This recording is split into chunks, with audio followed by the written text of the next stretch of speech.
tout le monde. Aujourd'hui, nous allons continuer de lire le livre Maître des dragons, au secours du dragon du soleil. Chapitre 5. L'histoire d'Anna. Est-ce que ça va mieux demande Anna. La dragon se contente de refermer les yeux. La potion va-t-elle avoir un effet immédiat demande Bois Jérôme. Je ne sais pas, répond ce dernier. Il faut attendre. Vous devrez aller manger. Moi, je resterai auprès d'elle. Je ne pars pas d'ici, répliqua Anna d'un ton décidé. Jérôme pose doucement la main sur son épaule. Anna, il faut prendre soin de toi. Tu dois rester en forme pour être capable de t'occuper de ta dragonne. J'enverrai quelqu'un vous chercher s'il arrive quoi que ce soit. Les maîtres des dragons quittent la caverne, laissant derrière eux un magicien inquiet et une dragonne malade. Une fois dans la salle à manger, ils ne font que picorer dans leur assiette. Anna ne prend que quelques bouchées. Yann se sert un peu de poulet et de carottes. Mais ça, c'est à peine la moitié de ce qu'il mange d'habitude. Beau regarde son assiette. Même Rory est très tranquille, ce qui est plutôt inhabituel. C'est alors qu'une porte au fond de la salle à manger s'ouvre bruyamment. Un soldat du roi entre et s'approche. Vous nous apportez des nouvelles d'Elia demande Anna. Le soldat avance jusqu'à Johan sans dire un mot. Elle lui remet un papier enroulé. Cher Johan, tout va bien ici à la ferme. Les oignons sont très beaux. Tu es sûrement très occupé à aider notre roi. Cela ne m'empêche pas de m'ennuyer de toi. Travaille bien. Bisous, maman. Une lettre de ma maman s'exclame Johan après avoir déroulé le papier. Johan sent les larmes lui monter aux yeux.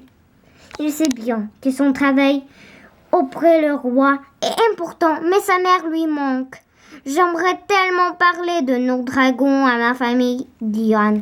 Ça doit rester secret, l'avertit Rory.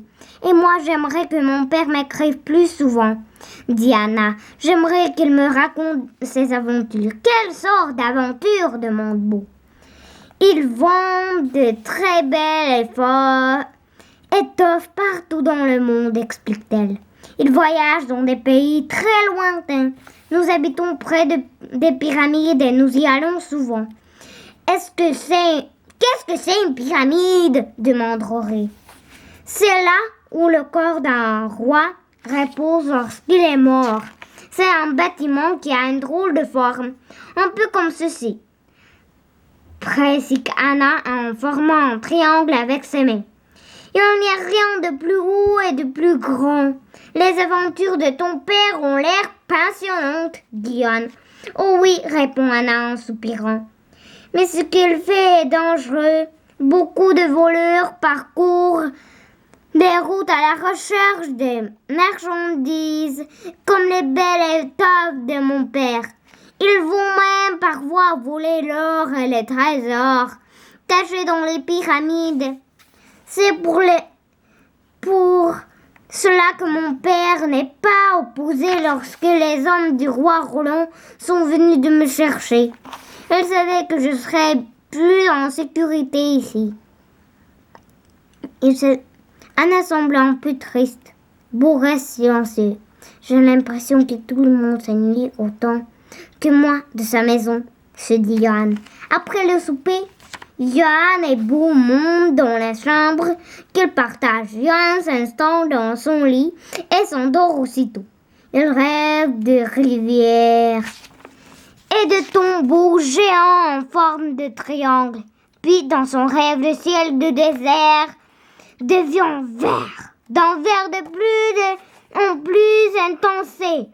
Il se réveille dans un sursaut.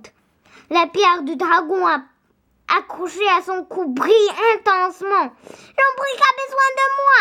Puis il entend des voix de son dragon dans sa tête. Viens, tout de suite. Au revoir.